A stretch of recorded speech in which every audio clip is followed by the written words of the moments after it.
I thought I was going to emerge with my novel like Moses with the commandments. Here is what I have written, and you shall observe and enjoy. And that did not happen. Very unfair. It worked for Moses, and he didn't even have a social media platform. Welcome to Writers' Voices with Monica and Caroline. I'm your host, Monica Hadley, and with me is my co-host and wonderful mother, Caroline Kilborn. I hope everyone is enjoying a nice day today. Spring's coming. In Iowa, at least. I bet there's nasty weather somewhere. There always is, isn't there? Oh, yeah. It's really... But the magnolia trees are blooming. Oh, man. I know. And you walk outside and you can smell flowers everywhere. Yeah. Which is really pretty cool. Pretty cool. So let's go from the lightness of spring to the darkness of sex trafficking. With our book today. Mom, you want to introduce our guest? Yes, I would be privileged to do that. Excuse me. Ed Aymar, and his thrillers include the novel and stories The Night of the Flood, in which he served as co-editor and contributor, and the Dead trilogy. His column Decisions and Revisions appears monthly in the Washington Independent Review of Books, and he is the managing editor of The Thrill Begins, ITW's online resource for aspiring and debut thriller writers. He's very involved in the thriller writer place, and he's also hosted and spoken at a variety of crime fiction writing and publishing events nationwide. He lives just outside of D.C. And talk about a page-turner. This book is the ultimate page-turner, believe me. Welcome to Writers' Voices, Ed. Oh, thank you so much. Thank you for having me. As I mentioned before, I'm really excited to be joining you guys. So this is terrific. Thank you. Wonderful. We're very happy to have you. What I'm curious about is how you got so involved in the world of writing thrillers. So not only do you write them yourself, but you're involved in other ways, and maybe tell us a little bit more about them, about what The Thrill Begins is, and member of the Mystery Writers of America, and so forth. Mm-hmm. Yeah. So when I first started writing, I wrote essentially in a cave. I kind of imagined that I would, as we're taping this, it's Good Friday, so I'll use a biblical analogy. I thought I was going to emerge with my novel like Moses with the commandments, and people would gather around, and I would decree and here is what I have written, and you shall observe and enjoy. And that did not happen. So I was writing. Right? I know. It's very unfair. It worked for Moses. Yeah. And he didn't even have a social media platform, as best as I can tell. So I was writing, general fiction and pseudo-literary fiction, and it just wasn't. There wasn't a lot of support for that. There weren't. I didn't really. I wrote alone. I wrote very isolated. I didn't use writing groups. I did work with beta readers and peer reviewers, but that was about it. Nobody knew I was writing anything. Not my close friends, not my day job colleagues, no one. And I don't think that's necessarily the right way to do it. It's the way I did it. And when, that book failed and there wasn't really any kind of support to failed to get published, I kept writing, but I noticed the stuff that people gravitated to were the crime fiction elements of my work. That's in the pace. That was the stuff people liked. And when I'd gone to school, I'd been sort of steered away from genre writing. It's very much a focus on canon type writers and literary fiction. And I'd loved, crime fiction prior to that. So it was sort of a return to it. I began to focus on the stuff that I liked, and the guilty pleasure stuff. I removed the word guilty from that, and really embraced it. And then, as that happened, and as I started, when my first book got published, I still really wasn't that involved with the crime fiction community, but the different organizations, the International Thriller Writers, ITW, Mystery Writers of America, Sisters in Crime, I'm a Mr. Sister. They were all really supportive, and I made really good friends. And weirdly, a lot of the writers that I met sort of had the same philosophical worldview that I did. And what is that? Well, maybe a little morbid, but a little pessimistic, but more so, it may be a thing throughout writing, but there is an interest in nuance of character and the study of not castigating people, without looking further at what they've done, trying to stand apart from the torch-bearing mob, kind of. And growing up, I was always sort of immersed in those things, and I didn't enjoy that. It was nice to be pulled back from that a little bit, and by others who sort of shared that same approach. So it was just kind of natural. Like I was really made welcome by those organizations, also by ITW especially, and I was good friends with the person who invited me to the program, Jenny Milchman, and she and I started working with her for the organization, and after she left her board spot, I was nominated and took it over. And I have not done it as well as she did. Well, that's just one man's opinion. Yeah. Now, maybe the opinion of others, but they're nice not to tell me. Now, you also run Noir at the Bar in Washington, D.C., and I'm really curious about what that is. So that's a national and international crime fiction reading series. It started in the late 2000s in Philly. It was invented by a crime fiction blogger named Pete Rozotsky. He wrote a site, I think it's defunct now, called Detectives Beyond Borders. And Pete had this idea, and a bunch of crime fiction writers, like maybe 6 to 10, got together one night at a bar in Philly, and they had a dedicated space, and they read short stories that were all had a noir kind of tinge to it. And it was a really fun approach, and it's been that way ever since. It's, readings can be very staid events, and it's nice to do something where it's more relaxed, it's very conversational. That the drinking helps. I was just going to say, especially among the audience. I'm not sure if the drinking among the readers. Yeah, no, not helps, for the writers.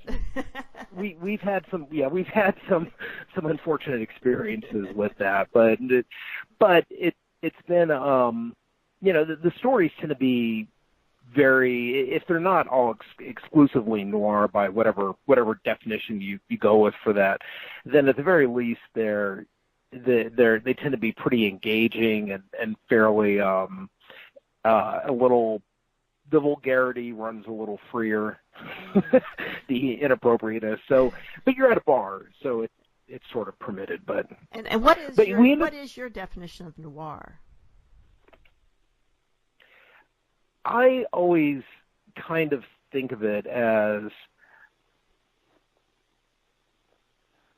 somebody who makes bad decisions in life. Puts themselves in the ultimate bad situation, and with that, everything you get from it. The characters who are sort of on the fringes of society. I think strict noir would have to involve the prose, right, and the language. It would have to have sort of a cadence to it that matches it. Follows the rhythm of street slang. And when I think of noir, I think of something set in the 40s or 50s. Yeah. Yep. But I agree. And I think it's, so there's different definitions of it, and there's, noir and hard-boiled get mixed a lot, but I think noir is much more atmospheric than other genres within crime fiction tend to be. Now, your book, Unrepentant, is crime fiction. It's not really detective fiction. There's not really a detective. is there another like subgenre that it would fit in? Yeah, I think probably crime fiction / romantic comedy. No, that's not what I think. Okay. I would say, yeah. Well, no, I would say hard-boiled probably is where it most closely aligns. But I'm sorry, you were going to say. I was going to say I would say it's an expose of a horrible situation in our country. Yeah. Well, that too. Let's talk about why you chose to focus on sex trafficking and how you learned enough about it to write this. Okay. Yeah, that wasn't my intent originally. My intent was, in a lot of my crime fiction writing, most of it has sort of dealt with the study of violence, the philosophies behind violence, why people do it, and just as importantly, how it affects them afterwards. And when you look at violence from the perspective that I do, and did especially for this book, you tend to see it as callous and cold and not just a little bit of bullying in there as well. And when you look at it from that perspective, I think you're going to come to the violence done to women. And that was something that, the books I'd written before, it was the female characters that really spoke to the readers. So I wanted to explore that a bit more by having a female as the co-protagonist. And along the same time, I think the reason that human trafficking or sex trafficking became an issue in the book was because I wanted to explore the myth of the happy hooker. The Julia Roberts sort of portrayal in Pretty Woman. You run across it. It's not uncommon in crime fiction and in writing general to see inaccurate portrayals that are sort of given a favorable positioning. And I really was curious about writers who do that with prostitution.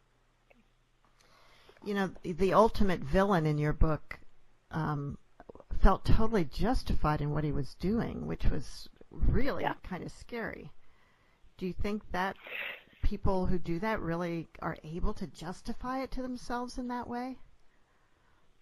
Yeah, I don't think anybody is the villain in their own mind. Yeah. I think there's I do think I have seen people act out in ways where it can't be anything but reproachable or reprehensible. But they can knock that aside or explain it or something else. And I think with prostitution in particular and really with sex work overall, there's a lot of justification for it. And in the approach that people take to it. I think that's the reason maybe it's not discussed more or made more of a crisis type issue, because we tend to just ascribe it to, boys will be boys, or this is something that we need, or this isn't as bad as we think, or as I thought, it's a victimless crime, something of that nature. Which isn't to say that one caveat is that I don't really have a position in the pro or anti-sex work debate. That's a hotly contested debate, and I've looked at both sides, and I don't, for a number of reasons, I'm not sure of what the right approach to it is. There's a lot of misunderstanding about the whole thing. And for instance, we have this here in my town. We have this very large gas station where it's a truck stop, and there at one point there was a movement to try to find out what was going on, if there was some trafficking done out there, and I never heard any more about it, so I don't know if they've researched it or what, but I know it happens even in the middle of Iowa. it happens. Yeah. Small town, yeah. Yeah. Wow. And it tends to happen a lot where you have cases like, I think there was I forgot where it was, maybe in North or South Dakota, but they were doing development on maybe an oil pipeline or something like that. But when you have remote places like that where you have a lot of men working on some type of project, then it's not uncommon to find human trafficking or prostitution. Also, I was surprised to learn occasionally with relief organizations. You're listening to Writers' Voices with Monica and Caroline, and our guest today is Ed Aymar, author of The Unrepentant. And I understand, Ed, that you read a lot of first-person accounts from women who had been trafficked. How did you find those? Well, it wasn't as difficult as that sounds. It like the the romantic writer approach would be, oh, I was walking the cold, hard streets, and that really wasn't it. What it was more was I went to organizations that counsel women who have escaped from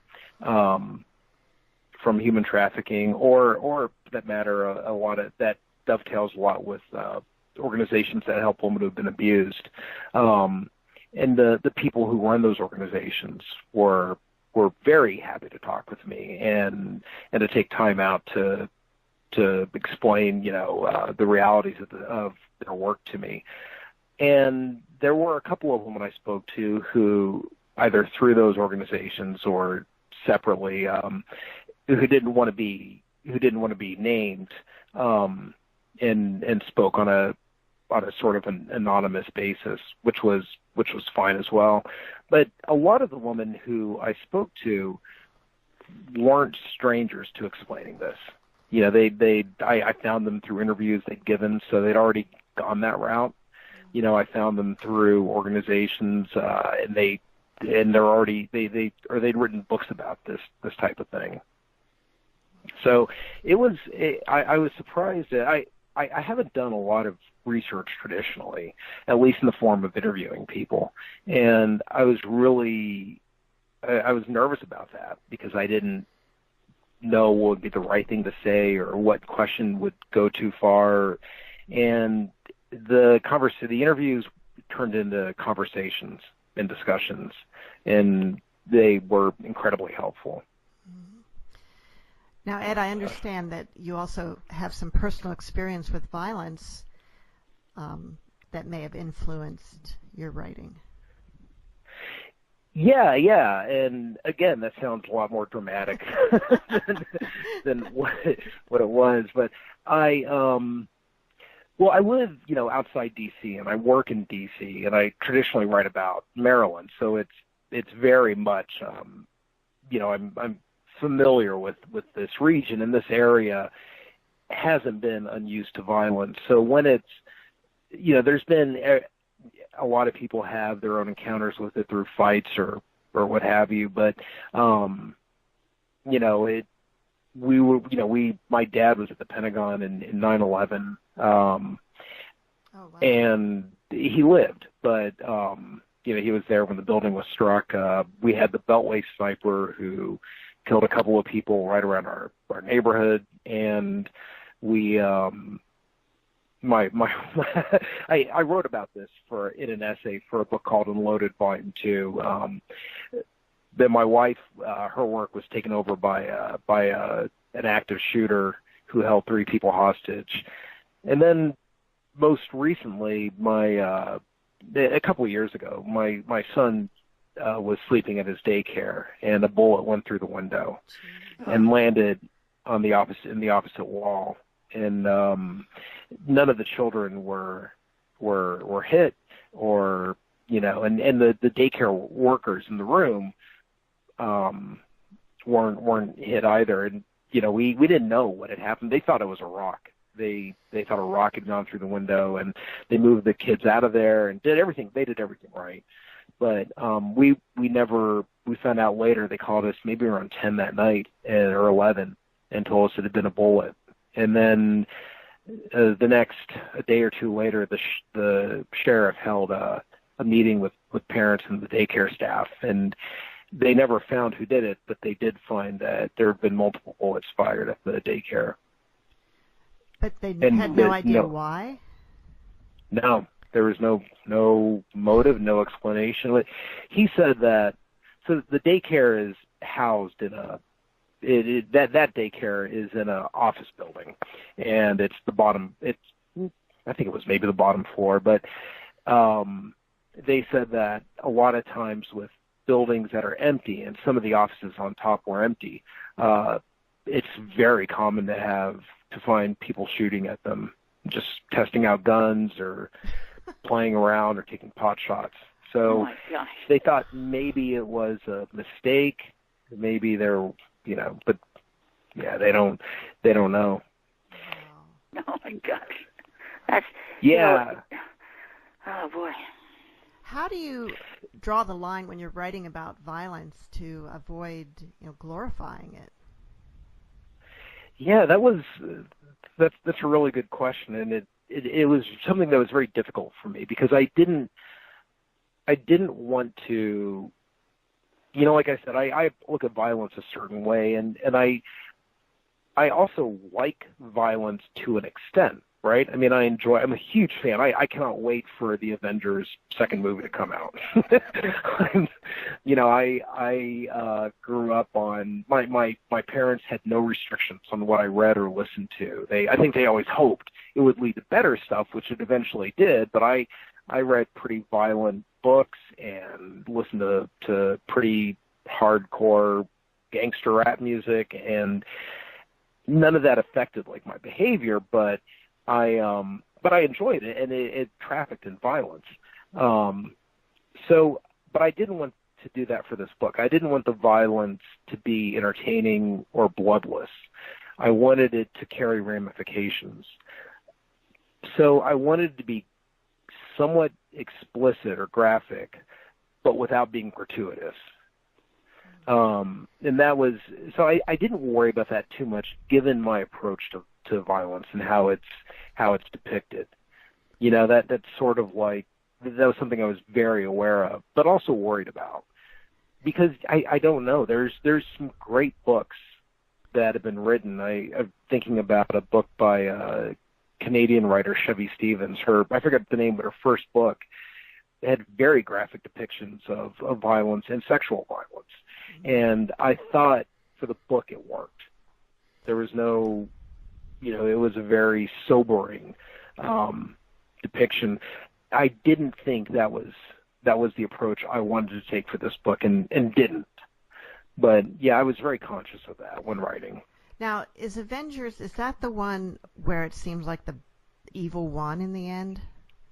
Yeah. So when's that was very discouraging.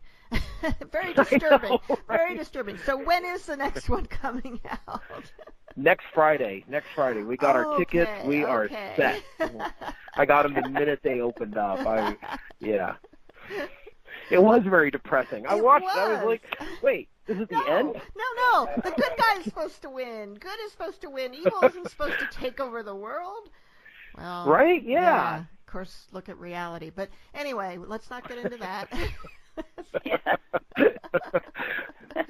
Okay, I wonder, why do you think that society will not confront the truth about this trafficking and really get together and do something about it? Why is that? Why are we so blasé about it? So I have a somewhat cynical view of it, and I don't know if I'm right. And I'm not. It's going to sound like I'm against men, and I'm not. I'm a guy. I like it. It's great. It's so much fun. The expectations for us are so low, and the we get bar paid is not more. very high, is it? Yeah, I mean, we get paid more. I can, if my wife stays home with the kid and he's sick, everyone's like, oh, how's the boy? If I stay home with our kid, everyone's like, you are a hero. Everyone just cares about my well-being. It's great. So I'm not anti-dude. I am not. But I think that some of this has flourished because it's a practice that is really aimed at satisfying men's appetites. All right. I know there's women who participate in the purchasing side of sex trafficking or other elements of it, but that's generally not the case. So I think because it's a man's, in a lot of countries and in a lot of, there's a patriarchal structure or element and not a lot of willingness to confront this. That's my overly cynical view. I think the other thing is that this is very discouraging and distressing, and it's not the kind of thing that we like to look at. It's sort of like cruelty done to children or animals. It's the kind of thing that we hear about, but we don't really want to look at too thoroughly. Yeah. And maybe there's a tendency to think, well, that doesn't happen here. It doesn't affect anyone I know. Right. Even though it exactly does sometimes. Yeah. Yeah. No, absolutely. Yeah. It's and that's very much something that surprised me in my research was how pervasive it is. And it's been going including on a long, long time. Right? Yeah. Exactly. Yeah. Ed, I wanted to ask you about the title, The Unrepentant. Now, I'm assuming that's, you're referring primarily to Charlotte, who's the co-protagonist and who is the victim as well. And that when she fights back, she's not really sorry about it. Is that where the title comes from? This isn't a good answer, but I'm not. I'm not sure. I'm not entirely sure. That I wonder sometimes. If it. So there's a point where Charlotte's referred to as unrepentant, and so I think that label does apply to her. But I also applied it to Barnes and the men, who's the antagonist in the book, and the men working with him. I wondered about that and about like I said, I really wanted to study, like, what interests me is sort of the study of violence. And what's always fascinated me are the people who, and I think what fascinates a lot of writers, and you see that in the sort of the Jack Reacher character, where you have people who stand among the bullets, and who aren't taken by it. I think that interests all of us. And with that, there's a sense of disregard, and so that was something that I wanted to explore, the levels that how Charlotte got there, and for the men who were antagonizing her, their levels of guilt and if that would stop them. Some of those men who were working for Barnes weren't really comfortable about what they were being asked to do. No, the one character, right. Will. Yeah. I was waiting for him to step up and do something. Yeah. And actually quite a few of them were not totally on board with it, but they went along, and partly for the money, partly out of fear of Barnes, and partly because they had somehow been convinced that Charlotte wasn't fully human, that she was that she was a prostitute and therefore didn't deserve to be treated any better, even though she had been violently forced into prostitution and had never done it willingly. And of course there is that, but even if she had done it willingly at some point, or for the money or whatever, that doesn't make her any less entitled to basic human rights and human decency. So that's something that really is pointed out in the book too. Yeah. Right.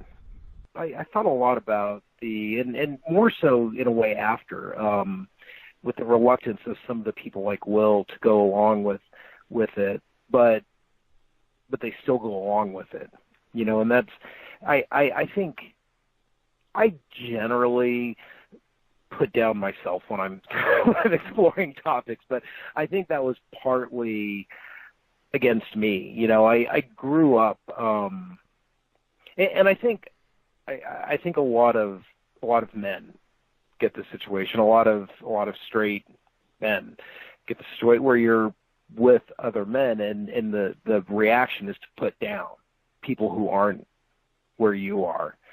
And I saw that a lot, and I was always troubled by it, whether the mocking or worse was directed towards, gay people or handicapped people or women or minorities. I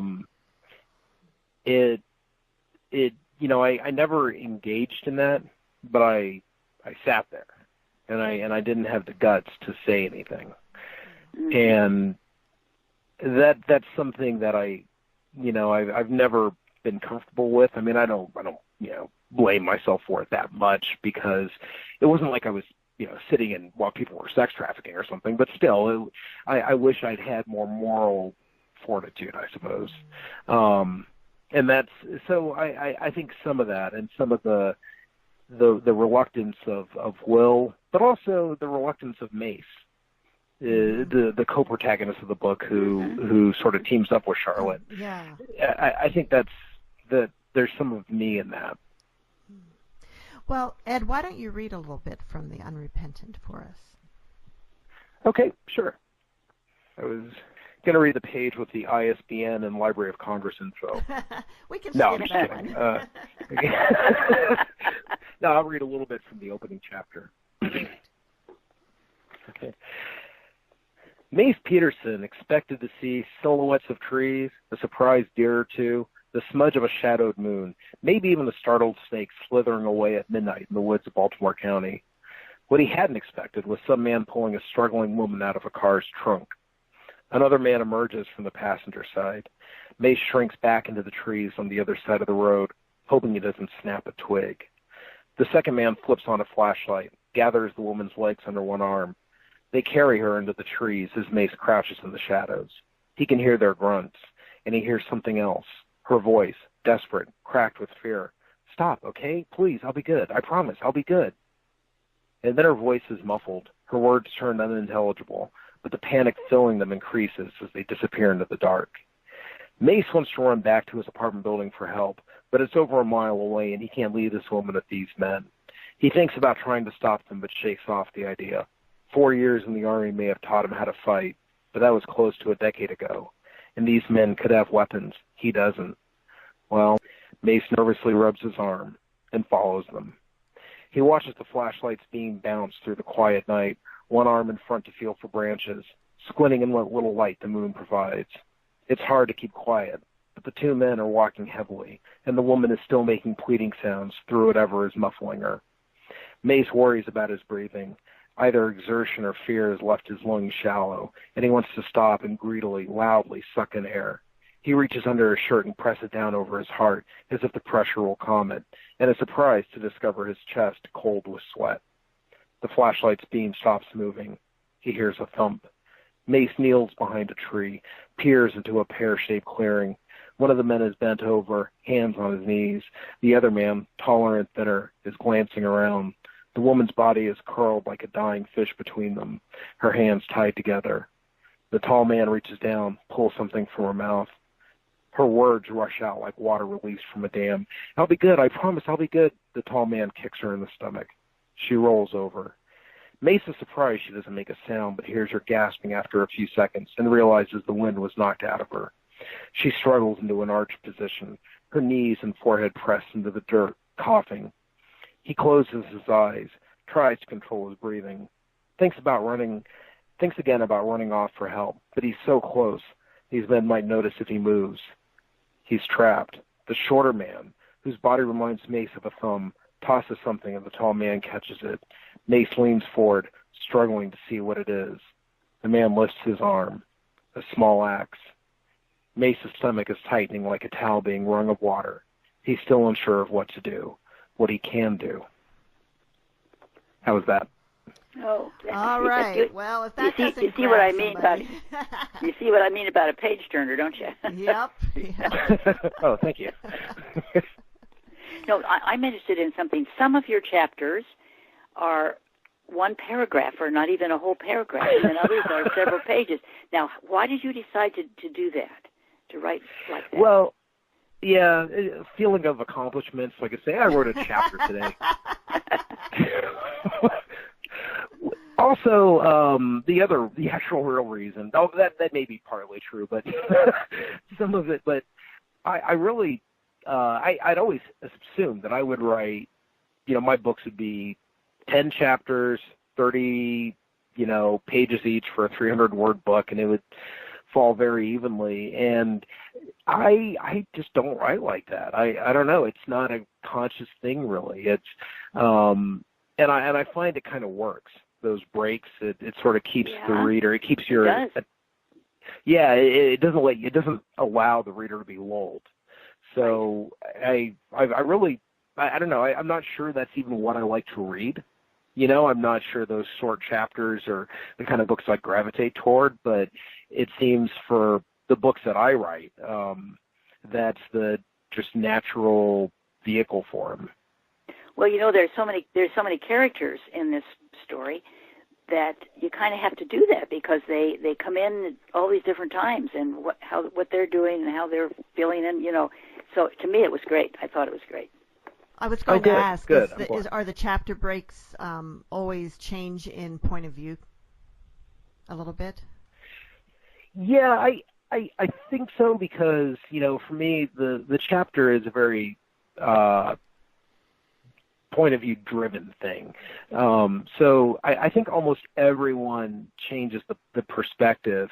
There are a couple of occasions, particularly when Mace and Charlotte are in conversation, where the chapter will change, and it'll change to the other's perspective, or it'll change to the same house. I don't worry as much about the location as much as I do the perspective. Right. But that's one thing with thrillers versus a mystery where you're trying to figure out who the bad guy is. In a thriller, so you have to account for that. Mm. Now, you write in third person, and you are moving among perspectives quite a lot, and you get really inside the heads of a lot of characters. Is that the way you always write, or was that just a choice to use that point of view for this book? Yeah, I did it. There were two reasons. The first was I kept it in present tense because I have a terrible habit of slipping in a passive voice. Mm. And if you write present tense, you cheat, and you don't have to worry about that. So that was one reason. But with the third person, I usually write first person. I like it. I love reading first person. To me, it's very immediate, and you're right there, and it feels like somebody is personally telling me a story about themselves versus hearing a story about someone else. So, and that just has so I've usually written first person, but I didn't think it was right for this book. I didn't want to tell Charlotte's story first person. I think as a writer, there's a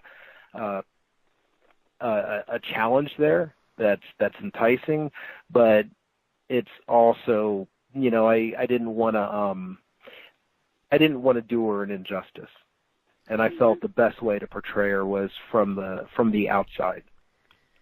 I think it is difficult in general for men to write first person female point of view and really get it right. Yeah, and there's a lot. Yeah. Oh, go ahead. Do you remember, Monica, when we first opened this book, we were surprised that a man had written it? Remember that? Yeah, we were. Oh. Yeah, I mean, there's a gigantic fist fight happening largely on Twitter about voices and how they're portrayed and how they're done, and I think that's a necessary argument to have, but I'm not an argumentative type. So it's one I steer clear of, and generally I kind of steer clear of Twitter in that way too. But but I didn't want to, like I said, I didn't really want to take that risk. I mean, I think when I was younger, I would have, but now You mean when you were younger and thought you knew everything? Yeah, Yeah, and I yeah, did. yeah. I was so wise back then. Now I just look at him like always wrong. But that's marriage. Yeah. When you're writing a novel, is it something? Are you doing it full time, or do you still have the day job, or do you go back and forth between this type of writing and like writing your column? How do you fit in the novel writing? I have a day job, and it's markedly different than writing. So, which I think kind of works. I wouldn't want to write all day, like as a technical writer or something, and then write fiction at night. I think I'd be burned out. So I write in the morning. I used to spend evenings writing, and it was in weekends, and it was great. Then we had a kid, and no, I'm just kidding. But we did have a kid, and that changed my schedule a bit. And I'm fine with that. I write now in the morning. I do first thing in the morning, and that way I can spend time at night with him and my wife. But that's fine. That was a trade-off I was happy to make, even if I'm not good at getting up in the morning. So you get up earlier than you would have otherwise to do this? Oh my gosh, yeah. Yeah, no, I've always been someone who deeply enjoys sleep. So I miss it. But and then there comes like the other stuff, because I didn't expect to ever be prolific as a writer, and I write a lot, but it so far it's balanced well. I've been able to write the books and my column and do other stuff related to writing, nothing's been shortchanged, which is nice. Would you want to write full time if that became an option for you financially? Man, I don't know. I think about that, and I don't know. I'm not really an introvert, and a lot of writers are, and I do appreciate. I love working alone and writing alone, and I need that time. But if I was alone, without any, I don't think I could do it. I'm also, I've been working a day job for 22 years now, and longer, because I worked through college. So I'm not sure I could. I think it'd be. I think there's two things. One is that I'm used to this, and the other is that I wouldn't want to depend financially on my writing. Mm. I know a lot of writers who are full-time writers, and they write a variety. They don't live off their novels. They write everything, and I admire that. I'm not sure I could do it. I'm not sure. I didn't get into writing to do that. I only want to write selfishly what I want to write. And if I had to write, if you were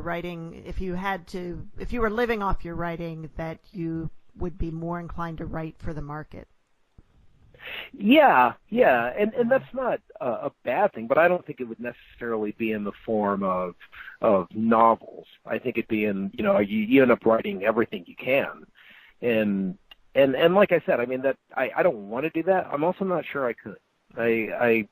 I've developed myself to write a certain way. I don't know if I could, have the same interest or passion for just anything. You're listening to Writers' Voices with Monica and Caroline, and our guest today is Ed Aymar, author of The Unrepentant. So, Ed, let's talk a little bit about diversity of characters in crime fiction. Do you feel like there's... That's an easy topic. Do you feel like there's a shortage of diverse characters?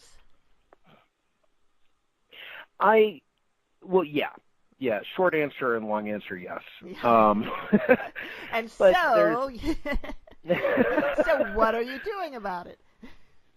Well, there's been, I think, a shortage of diversity in writers. which is part of the reason that shortage of characters exists. You know, there's been a lot of movements recently, and crime fiction in particular has been going through growing pains in regards to that. You know, a big movement to bring in more voices into the fold. And, you know, I'll admit that was something that I didn't promote myself. And I'm half Hispanic. I was born in Panama. My mom's Panamanian. Half my family is. But it wasn't something I just didn't know there were other writers out there in crime fiction who are, you know, have some diversity in their makeup. I really didn't know that was a thing. So when it came time to, like, with The Thrill Begins, the site I run for ITW, I have a group of regular bloggers, and I've always made sure that I want to have a good representation of women. It never occurred to me to, you know, I just didn't know any other writers of color. So that they're out there, but the barriers have been, you know, publishing. I mean, you see it with movies all the time, you know, and it's same true in all entertainment. Like, you know, your movies generally consider that it would do better with a white lead, and the surprise people have when it comes to the new Star Wars movies or the Black Panther hit, you know, where you have either women or actors of color in leading roles, and the fact that they're successful, I think, is encouraging. So I think it's changing, and it's changing sort of generationally. I mean, I was always the only mixed kid growing up around, and now, you know, I go to the mall and I see interracial couples right and left. It's not unusual at this point, and I think you're going to see that change reflected over time in publishing as well. Of course, I think there is at least one fairly well-known crime fiction writer who is black, Walter Mosley. Yeah. And poor Walter always gets, like, rolled out to discuss diversity in crime fiction. So I just hope for his sake, and so he can get a break, that there's more. That there's more, yeah. But yeah, there's a writer, Kelly Garrett, who in crime fiction, she writes. She was writing a series that won multiple awards, and she's a, you know, funny and fantastically talented writer, and she's done a lot to advance that cause. And there's others behind her. There's a new imprint a friend of mine started, Chantel Amy Osman, called Agora Books, under the Polis Books publishing house, and its chief focus is to find diverse, unrepresented voices. So it's definitely changing. And that's exciting as a reader. I think you know, and I'm a reader as well. Obviously, I'm excited. I read to learn about stuff I don't know. So if other voices can help that'd be great. Well, let's talk a little bit about how you published your book. You have published before, but this is the first novel written completely by yourself that you've published. Is that true? Well, I published, so yeah, I've got to fix my website. There's some confusion with that, because I wrote 2 other books that were published, and and they did so well that everyone thinks this is my first. Oh, okay. They were published through a small publisher as well, and there's no aspersion with that publisher or anything. My agent and I made the decision recently to pull those books from that publisher and get the rights back. They just weren't doing anything. They were just sitting on a virtual shelf. So we're finding a home for them now. But yeah, I went. You know, I started writing seriously in '97, and I finished my first book in 2003. And my first book wasn't published, which wasn't that same book, until 2013. So for me, when I started writing, there was no self-publishing. There was no small publishers. You know, there was only vanity publishing, and that's what they called self-publishing. Right. So where you had to buy 5,000 books and store them in your garage. Yeah. Exactly, and sell them from the trunk of your car. Yeah, And So I always, I think because of that, just the time that I started looking at this as a professional sort of career move, I always wanted to be. I dreamed of being traditionally published, and so yeah, I'm on my current agent, who I love working with her. I hope she's my agent for life. I hope she feels the same way. She's my third agent, actually, and yeah, we've been together for maybe 6 years now. So it's very. She represented this book and my last book as well, and yeah, we were excited to go with Down and Out when they offered. They published friends of mine, and they win awards right and left. So yeah, I was really honored to see the Unrepentant in their catalog. And are they an independent publisher? They are, yeah. And do they focus Yeah, on crime fiction? Is that part of their thing? Wow. That's their whole thing. Yeah, only crime fiction. So which is nice. I mean, you can get. I mean, there's obvious advantages you get from all three forms of, big five publishers to small publishers to self-publishing. But self-publishing gives you more control if that's something that frustrates you, and it frustrates almost every writer. Big five publishing gets you the distribution, but you don't necessarily get the marketing help you would need. And from a small publisher, you get a lot more focus on some minute details you may not have received otherwise. But the distribution and the PR are both limited. So there's give and takes for all three forms. I'm looking at Down and Out's website, and they publish a lot of books. Yeah. Yeah. So, yeah. I mean, crime fiction is really a very popular genre. It is, and that sort of surprised me. When I started writing, and I was writing, general / literary fiction, I was very jealous of my friends who wrote romance. The romance community is so supportive, and the readers are voracious, and they just it's really kind of a lovely thing to see in publishing. And I don't think crime fiction's that far behind.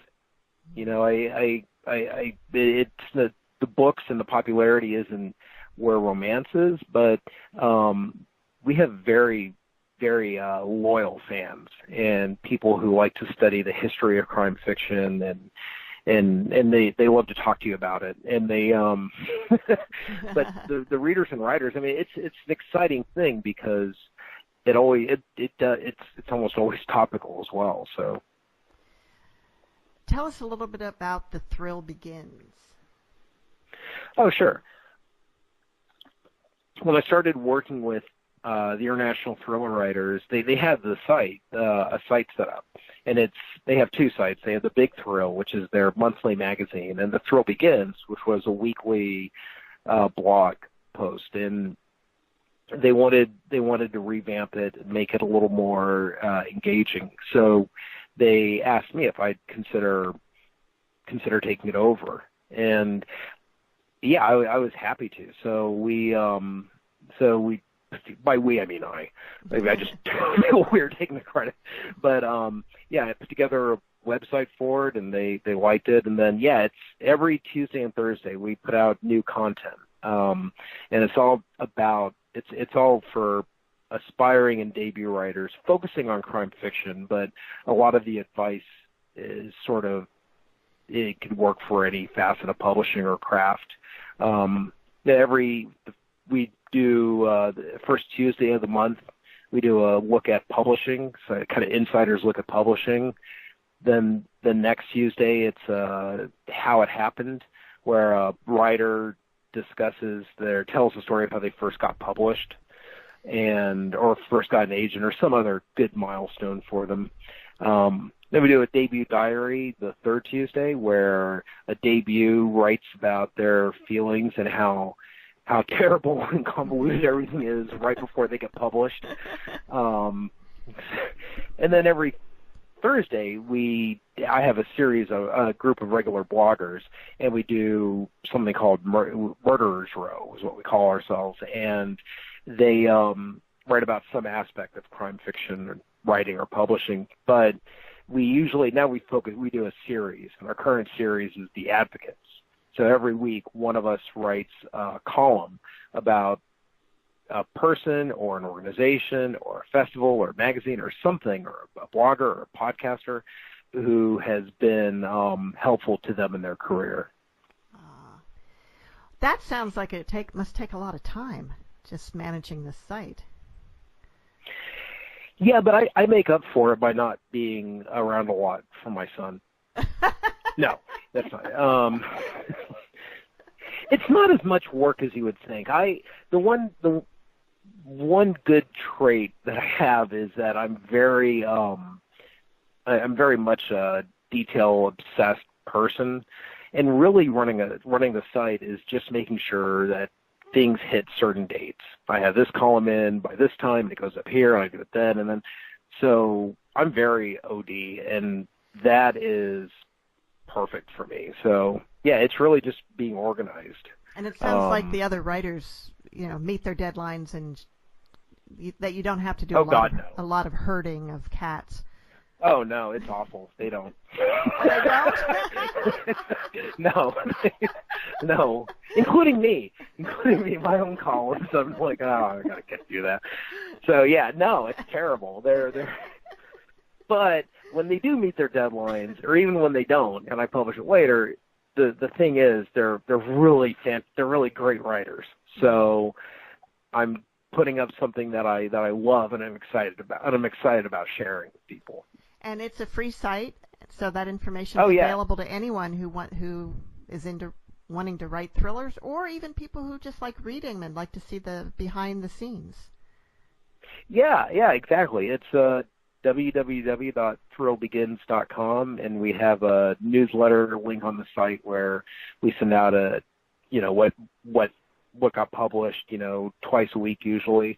But and it's actually a lot of fun. I mean, part of it is I get to, like I said, I was on the other side as a reader for a long time, and as an aspiring writer, and I never knew. You never know at that point if you're going to get published. There's no guarantee, right? I mean, if you want to get traditionally published. Yeah.